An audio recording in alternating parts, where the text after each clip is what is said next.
আজ আমি অসাধারণ স্বাদের একটি শাকের রেসিপি তোমাদের সাথে শেয়ার করব। আজ আমি তোমাদের ছোলা শাকের একটি রেসিপি রান্না করে দেখাবো। নমস্কার বন্ধুরা, আমি শ্রাবন্তী, তোমরা দেখছো শ্রাবন্তীর রান্নাঘর। তো চলো ভিডিওটি প্রথম থেকে শেষ পর্যন্ত দেখার অনুরোধ রইল। এখানে দেখো, আমি এই শাক খাওয়ার জন্যেই কিন্তু বাড়িতেই আমি গাছ লাগিয়েছিলাম। তো সেখান থেকেই আজ আমি কিছু শাক তুলে নেব। আমি শাকগুলো তুলে নিয়ে চলে এসেছি। এবার এগুলো আমি ভালো করে কেটে নেব। সবগুলো শাক আমি কেটে নিয়ে চলে এসেছি। এই শাক কেটে নেওয়ার প্রসেসিংটা তোমাদেরকে আমি একটু দেখিয়ে দিই।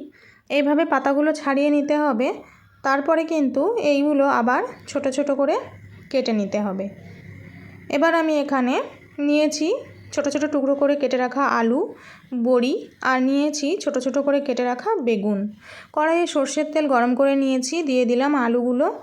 এবার পরিমাণ মতো লবণ আর হলুদ দিয়ে আমি আলুগুলো কিছুক্ষণ ভেজে নেব। অর্ধেক সেদ্ধ হয়ে এলে আমি এর মধ্যে ছোট ছোট টুকরো করে কেটে রাখা বেগুনগুলো দিয়ে দেব। এবার আলু আর বেগুন সবগুলো একসাথে ভালো করে ভেজে নেব। এরকম ভাজা হয়ে এলে আমি এগুলোকে তুলে নিচ্ছি। এবার আমি ওই কড়াইয়ে আরও কিছুটা তেল অ্যাড করে দেব। তার মধ্যে আমি বড়িগুলো একটু ভেজে নেব। বড়িটা একটু লাল লাল করে ভেজে নিলাম।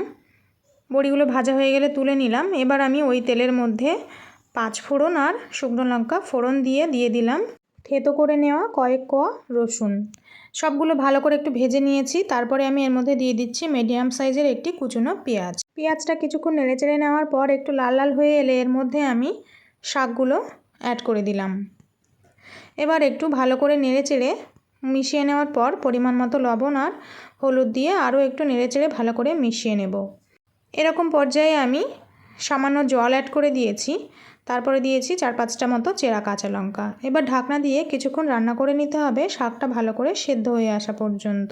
তোমরা দেখতেই পাচ্ছ শাকটা কিন্তু ভালোভাবে সেদ্ধ হয়ে এসেছে।